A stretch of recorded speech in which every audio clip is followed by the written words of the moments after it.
Hi, everyone. Welcome back to the podcast. And I'm so excited to be here today together with Marguerite Rigoglioso. She's the founding director of Seven Sisters Mystery School and a scholar practitioner of the ancient Mediterranean mystery tradition. She's the author of The Cult of Divine Birth in Ancient Greece and Virgin Mother Goddesses of Antiquity.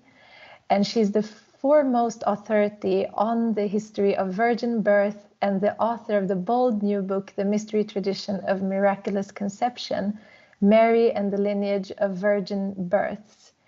She has taught many graduate and undergraduate courses in the US and the UK, and in 2012 founded her own Seven Sisters Mystery School, through which she has been teaching about the sacred feminine and mentoring clients on the evolutionary spiritual path. She's also the author of Virgin Mother Goddesses of Antiquity and the Cult of Divine Birth in Ancient Greece. Marguerite, I'm so happy and excited to talk to you today. Thank you so much for being here. Thank you. Thank you for having me, Shereen. I'm just so amazed by your work. As I told you before, I've been listening to all the talks that you've done and all the interviews that you've done, and I feel like something is really awakening in me when I listen to you. So I would love for you for those that might have not heard your other talks on any other show, if you want to just tell us a little bit about your path and journey to where you are right now. Right. Yes. So it's been a long road, a decades long road. And, some highlights along the way include having had an awakening to the goddess back when I was in my 30s, through studies that I was doing, and then trips to ancient Greece, and a women's spirituality program that I participated in the Boston area. Then I went to the California Institute of Integral Studies and got my master's and PhD, basically in women's spirituality. And that has led to me teaching, me writing the 3 books that you mentioned, and eventually me founding Seven Sisters Mystery School, as you said, and bringing us up to the present time, where a lot of the focus of my work is on bringing forth Mother Mary as a mentor, a master who became a goddess, and so forth. And then most recently, I'm talking about and teaching about Guinevere and Arthur and sort of the hidden history. And I have an upcoming class on June 15, 2022, for anybody who's listening. And of course, that will be in replay indefinitely. So those are just a few of the little highlights, because otherwise we would definitely be here for hours. Yeah, when I listen to different talks with you, I pick up some of the pieces here and there. There's such a long journey with this, and you've talked about like all the academic work that you've done and all of that part, and then your journeys and also just working with everything from channeling to like really studying something. And to me, I feel that your work right now is so important because you are bringing forward our Divine Mother, which is like everything. To me, that's like that is the source of everything and of all of creation. And I think for many of us who work with this type of work have seen that in one or another way in our visions, or some, like she shows that to us, that it is the one that births everything. And I think that it's really interesting because your path went from, I'm also very interested in so you have the Seven Sisters Mystery School, the name of that, and then also the connection with the oracles of Greece and the priestesses. how did that whole thing like lead in for you into the work that you're now sharing with Mother Mary and Miraculous Conception? Yes. Back in 2012, when I founded the school, I was in the shower trying to figure out what would be the name of it. And I went through various iterations. And eventually it just hit me, Seven Sisters Mystery School. Because Seven Sisters references the Pleiades as the seven starry mothers of the Pleiades constellation, if you will, or asterism. And I knew from my research into divine birth that they were considered by the ancient Greeks and many people around the world as seven starseed mothers of humanity, that their DNA has in large part gone into our DNA, and that there's a long history between the Pleiades and Earth and humans and so forth, and that history has gone through many different iterations, positive and negative, but that those seven sisters were considered not only starseed mothers, but virgin mothers of humanity. They were considered, sovereign in and of themselves. And it was through a series of sort of forced interactions, in a way, that they united with certain beings on the other side of the veil and gave birth to lineages. Okay.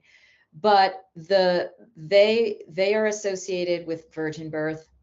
They are also associated with oracles on planet Earth, in particular the Oracle of Dodona, where the priestesses there were called Pleiades, meaning doves, meaning Pleiades.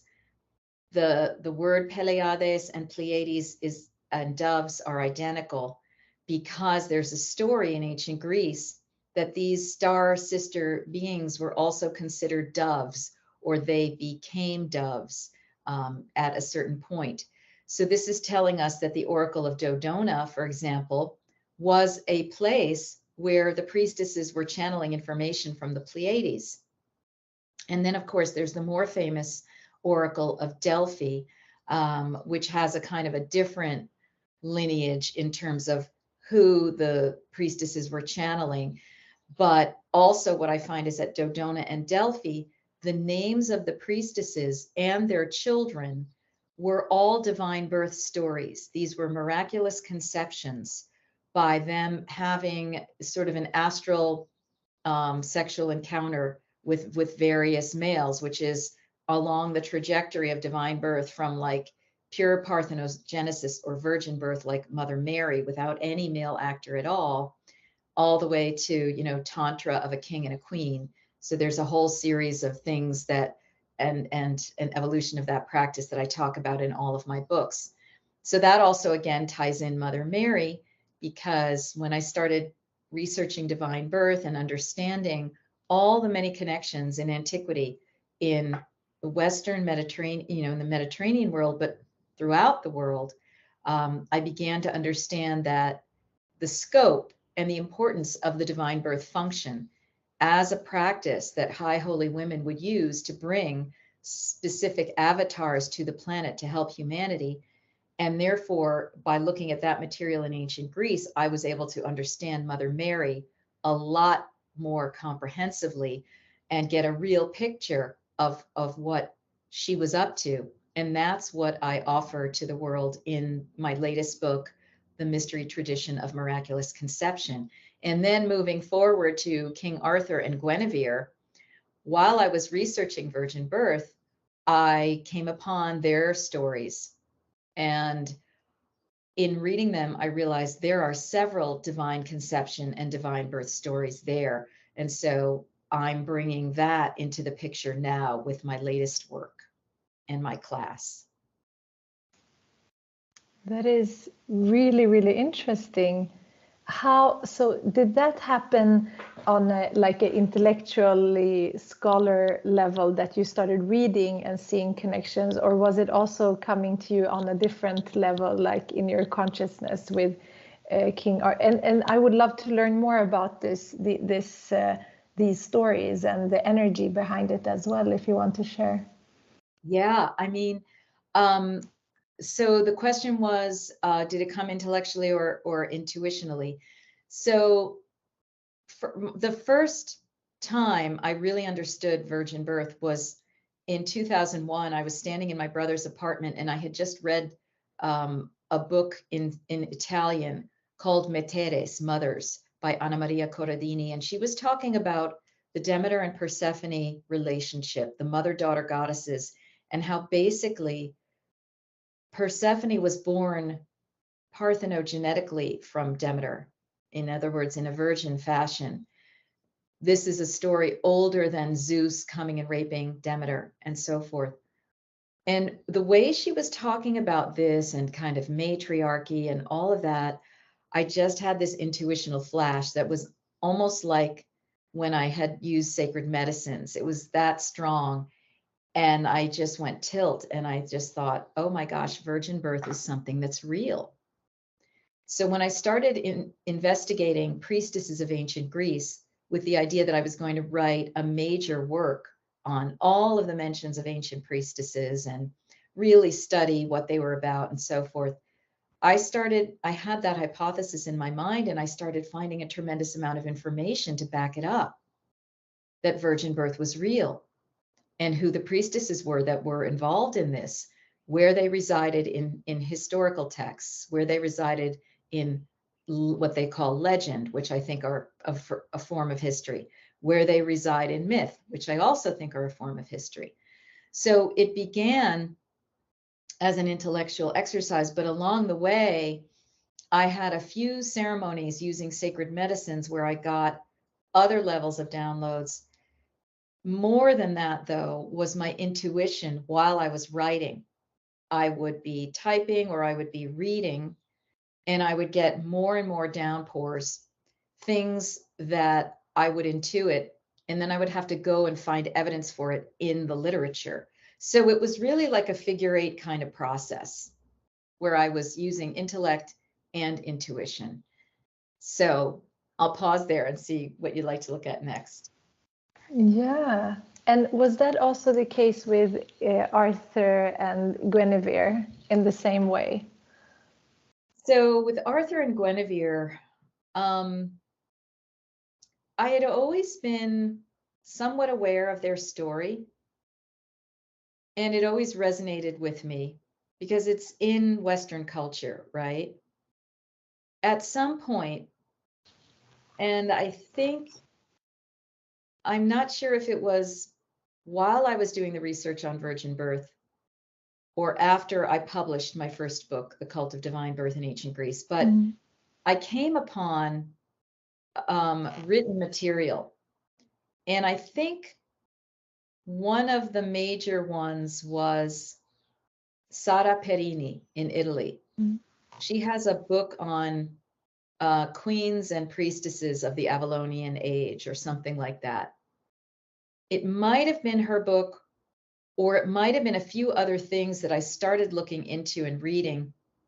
And that's when I realized, when I started looking into their stories, I so clearly was able to understand how King Arthur was conceived.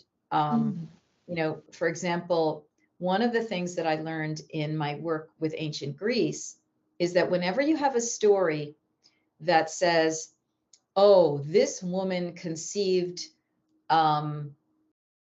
this person and this person on the same night, or this woman had sex with her husband in the likeness of a god, or you know you're dealing with the territory of divine birth.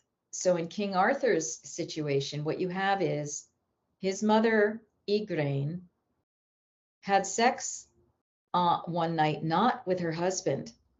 It was with Uther Pendragon. And this was through a magical spell that Merlin had done to make Uther Pendragon look like her husband, you see. So once I read that, I was like, oh my God, this is a divine conception rite.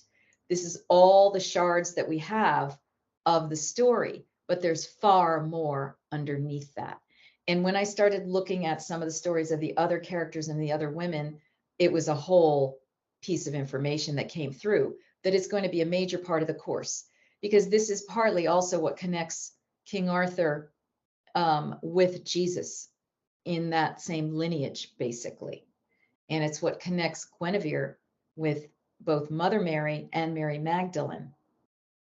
So there's a lot more to it. I'm just giving little teases of what we're going to be talking about in that course, but it's giving you examples of how I'm able to extrapolate from the research I've done into it. And it's almost like, you know, when you develop yourself intuitively, which I have done, and I did go to psychic training school from, I would say 2009, 9, 10, 11, 12, 13, you know, for several years, maybe 3 years at least. You cultivate an open state. And then I was also occasionally using sacred medicines to open my consciousness. So when you're doing that, and then you're also reading material, you see it in a much more expanded, intuitional way. So that's how I've been working for decades now, you know, a couple of decades. Yeah, that's amazing. And I just love the way so there's so many connections that you're making that is also new. Like this is like new things that you're bringing out, or maybe has been known, but not maybe like this big, right?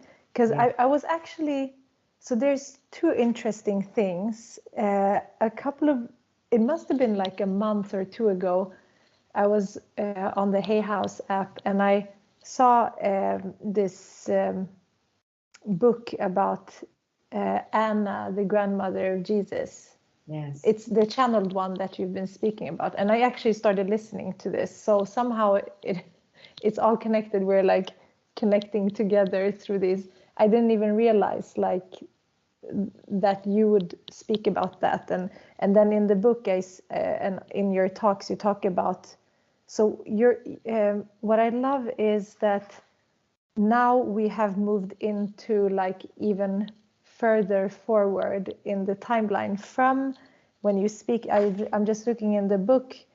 So you start to speak about the goddess that I'm working with, Inanna or Ishtar, and how I would love for you to explain. Maybe a lot of people are not aware of the connections moving forward in this line from goddess Inanna, and then all the way up, and now we're all the way up to Guinevere and King Arthur. It's so amazing. Can you share that as well? Yeah. Well, what you start seeing with the goddess Inanna, the Sumerian goddess, meaning ancient Iraq, right? Ancient Mesopotamia.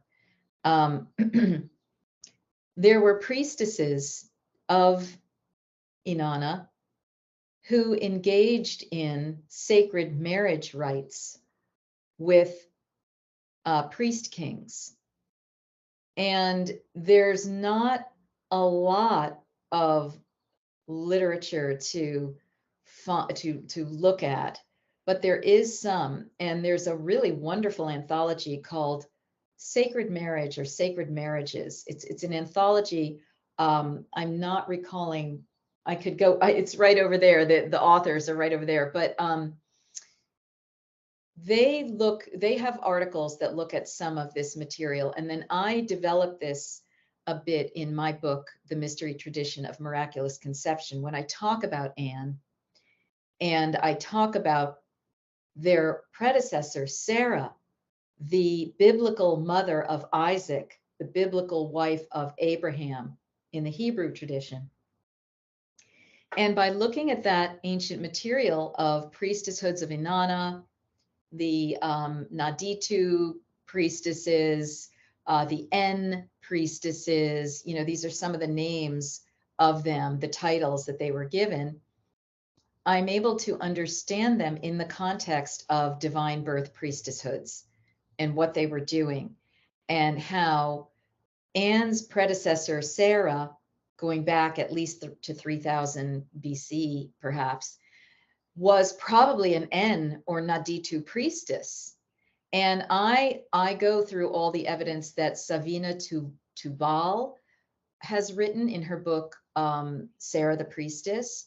I analyze that and I add my own information to it to show that I believe that Sarah was a divine birth priestess, and that the context was these En, Naditu, and Lucor priestesses, okay, all associated with Inanna through the ancient mythography and through the ancient imagery. So priestesses of Inanna seem to have been engaged in some kind of divine conception or divine birth or divine, let's say, sacred marriage ritual. Now, one thing that ends up happening is scholars will deny that this was ever about creating a child. Makes no sense at all why they would do that, but this is part of what academia does, to put veils over things. I mean, when I trace it back, sacred marriage rites were always intended for a divine conception of a divine child. So Inanna's priestesses, certain aspects or sectors of Inanna's priestesses were involved in this. And then this is a stream that you find throughout much of antiquity in the West. These divine birth processes, practices, encounters, and so forth. And so this brings us up to the present day, or not so much the present day, but at least, you know, the times of Arthur and Guinevere, which are roughly dated to around, you know, the 500s after Jesus, although we don't know. This could be a prehistoric story that predates Jesus, actually. But you start understanding material about what happened on their wedding night, Guinevere and Arthur's wedding night, in a whole different way. And that's something I won't go into in detail here, but we are going to go into it in the course, that is going to tie it into divine birth. And then that also brings us forward into the royal lineages of the British Isles and perhaps worldwide that continued on. And what were their rites? What were their practices? What were their conceptions all about? And was the process actually hijacked by negative forces so that these rituals of conception would take a negative turn, and therefore they would be bringing in a different type of child onto the earth plane that was no longer a Christed avatar? Yeah. And Okay. as you have A lot of dots here. Exactly, because you have so many references, like from everything that you've read, and also the Gnostic texts, which I'm very interested in, and yeah, the old Sumerian stories, the stories from Mesopotamia, how all of this has evolved. And sometimes when we think about the world and our life, we're always like in this time frame somehow. We are so narrow when we're just looking in the now, but we have such a long history, and even so long that we cannot even like think about it. But we have so much old texts written, and everything is so clear, but no one wants to see the truth, and everyone is just like bound into this worldly way of living. And then things that are so miraculous and divine, just as conception, becomes very normalized and taken for granted. And we have forgotten so many, like you say, also rituals and practices. And we can see that where we are today is so much linked to what started happening maybe 5,000 years ago in our history. It's so clear that something shifted. So I think that's very interesting. That is very interesting. Something did Mm, shift. And I have studied the work of Maria Gimbutas, mm, the Lithuanian archaeologist who looked at old Europe, and she sees those very marks that mm, about 5,000 years ago, you see a change in the iconography, and it goes from goddess venerating and female oriented and harmonious depictions to warring. mm, And it just seems that there was some kind of shift that happened on the planet. mm. Yeah. And a lot of other people come in then, Mm, oracles, and many oracles the world over have been talking about alternative histories of mm, what was really going on. And we have our people, our oracles, our writers, our uh, disclosure people who are really talking about much different histories than what we've been taught. mm. Yeah.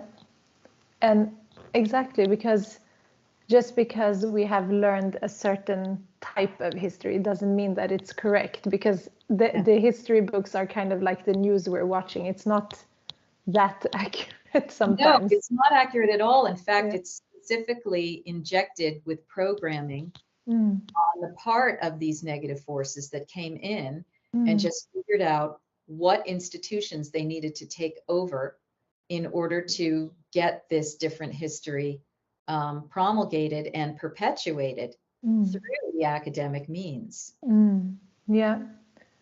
And I think but it's so interesting that we still have like evidence of this, and when we do get into it, we see that there was a shift when um, some type of more enslavement That's happened, and it's so interesting how people can still, although the evidence is there, you still worship that energy, which is based on fear and not on like full divine wisdom that comes from within, and takes it's very interesting, because I'm also looking into being Kurdish myself, and I've seen that so in our culture there's a lot of spirituality naturally still in our language and everything. Something that you might love to know is that in Kurdish, so if a woman is pregnant, it's called that she's two-lifed, and that's how we say it, dugyan. When you're birthing, we don't have a word for birth like in Swedish and English.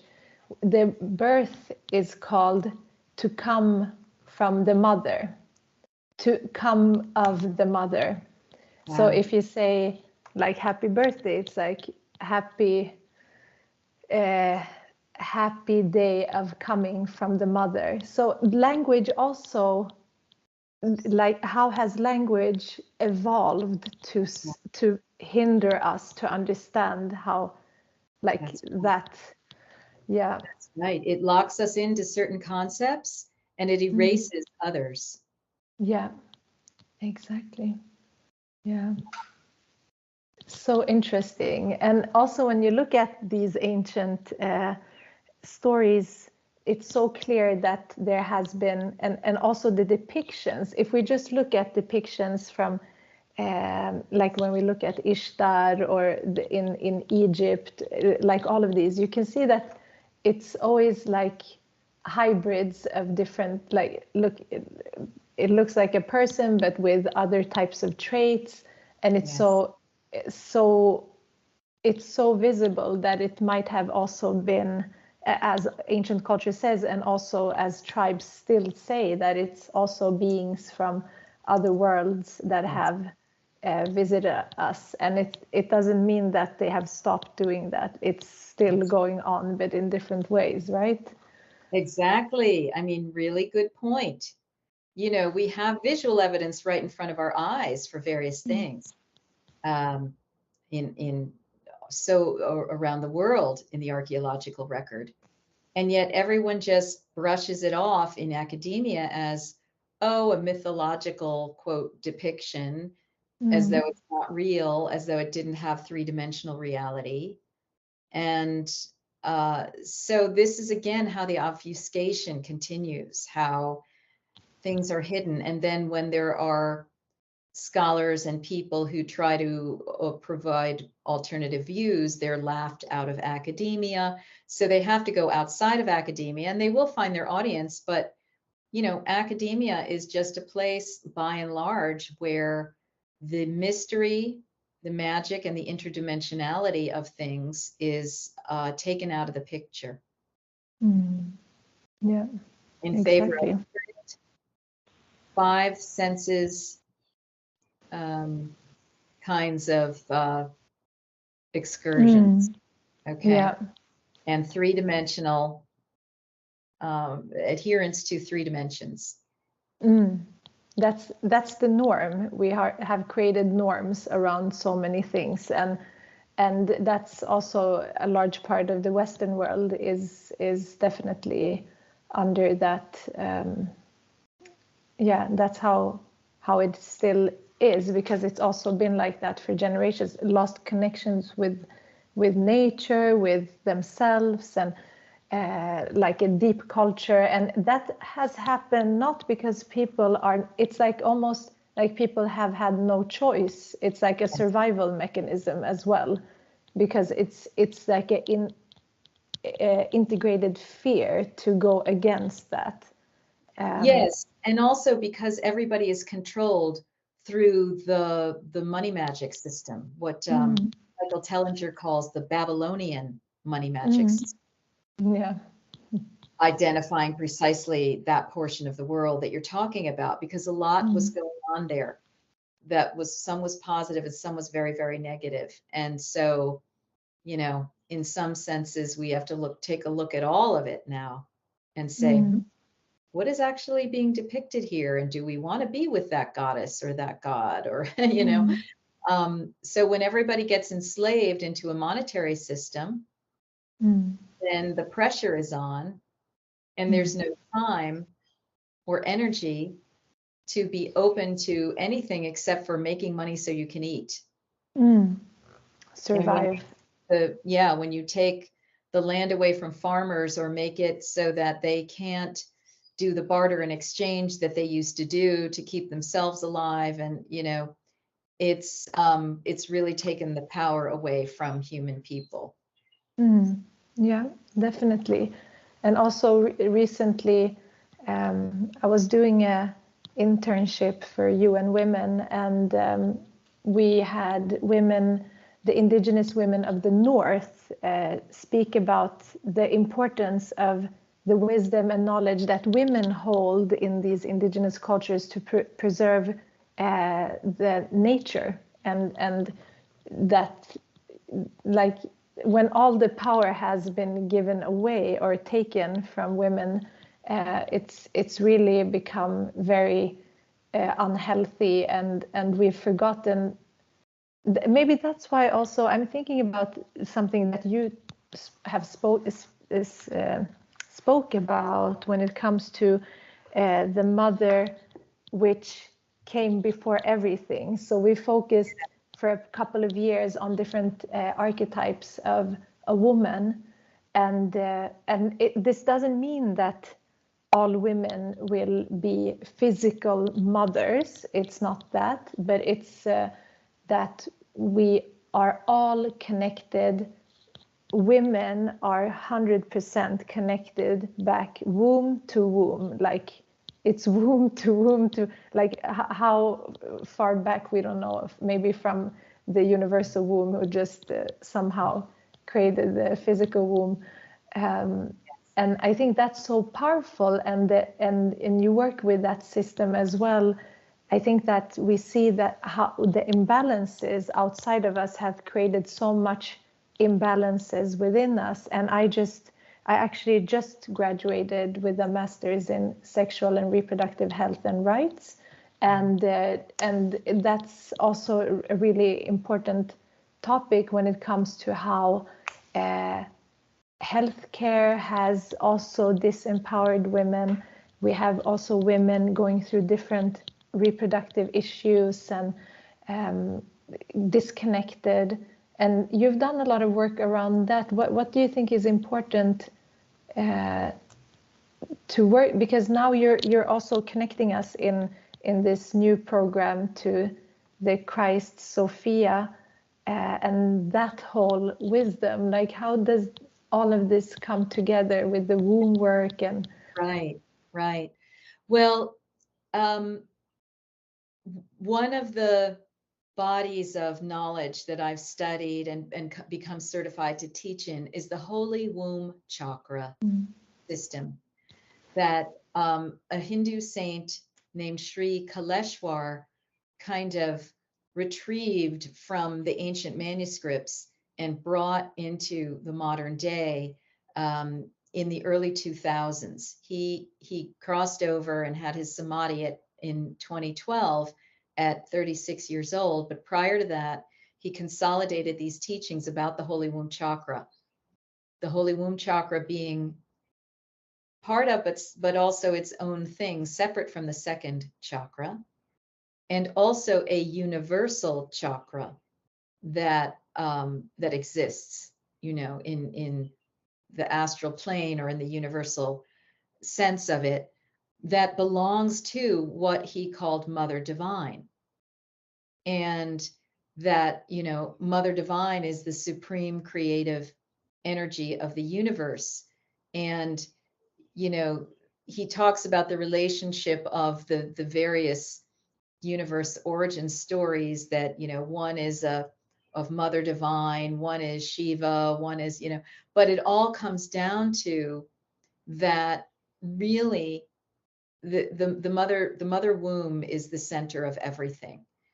And in the ancient Gnostic material, you see that Sophia is considered the womb, you know, the womb goddess, the womb wisdom. I call her the womb wisdom of all creation.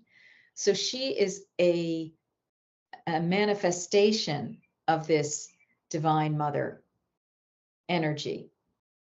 And so a lot of the teachings that I've been sharing with others through the Holy Womb Chakra teachings that I offer is to help people get back in touch with their wombs through a system of mantras or sacred chants and yantras, sacred drawings.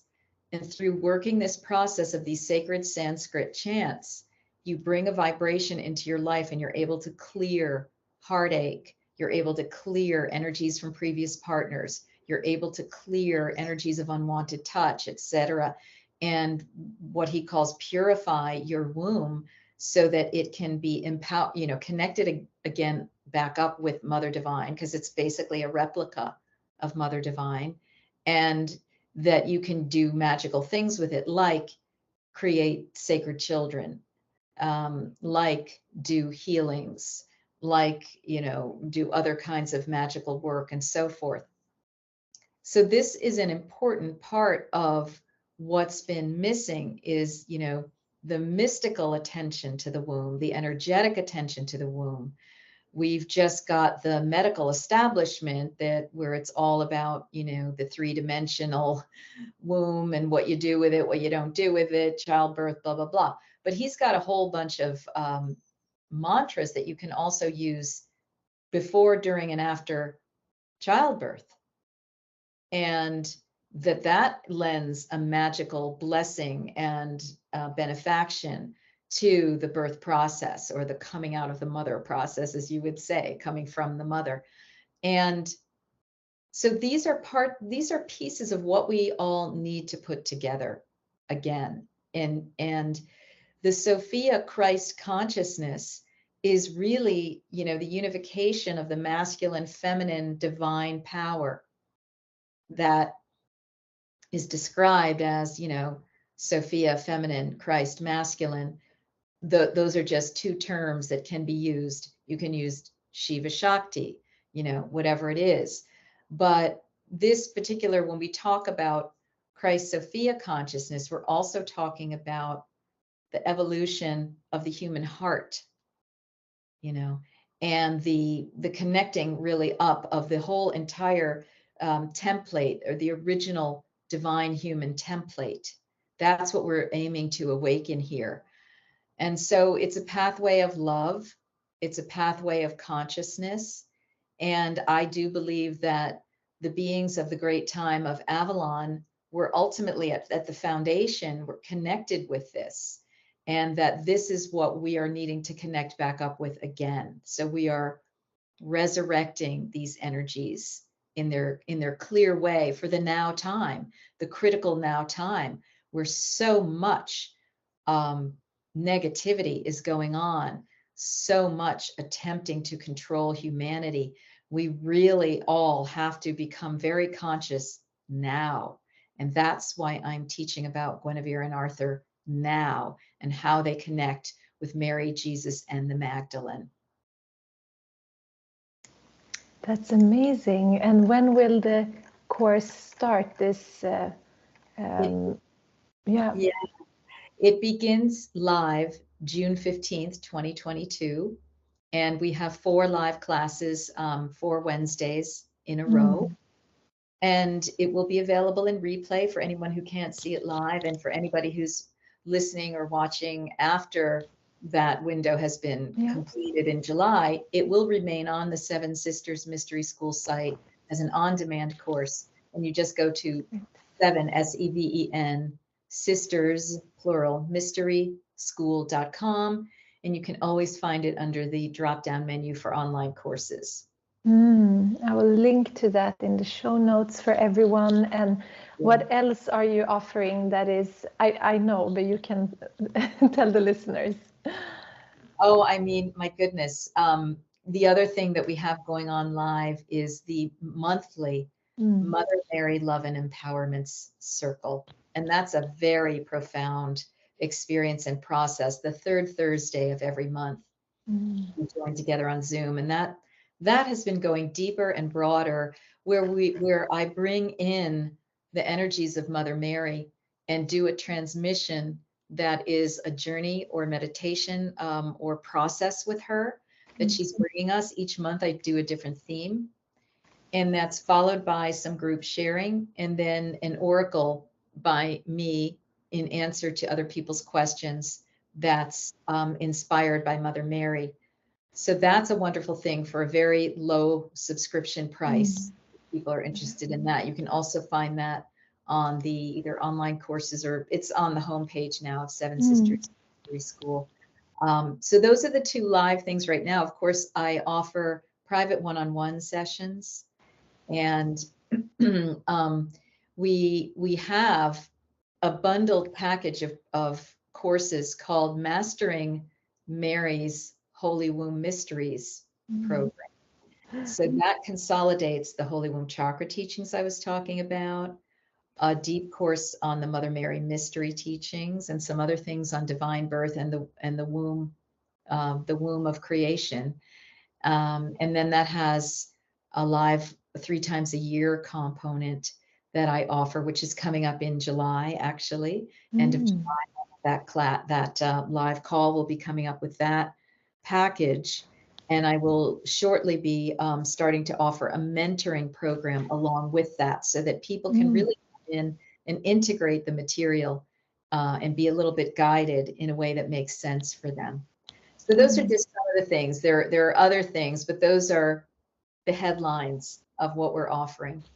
That's amazing. Everything sounds so wonderful, and we will have all the links in the show notes here if you're interested. Anyone who's listening, I can highly recommend Marguerite. She's so, I mean, you have a mix of everything when it comes to knowledge and wisdom, intuitive, but also you have the facts. And I love the book that I'm reading right now as well. And I'm looking forward to reading everything else that you've written, but Mary and these miraculous conception and the lineage of virgin birth is so interesting. And I think it's really expanding our consciousness. So I really want to thank you for your work and your energy and everything that you're doing in the world. It's so important. And I'm really grateful that I connected with you.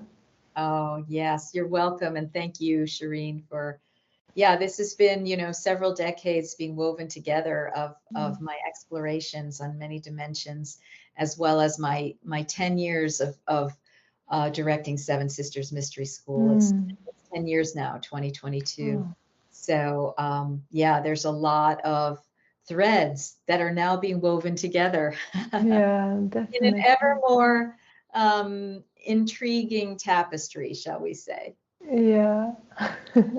Yeah, thank you so much. I really appreciate you today and everyone who wants to check out Marguerite's website and all the programs. You have the links, and connect with us if you have any questions after this on Facebook or Instagram or email. And thank you so much, Marguerite, again.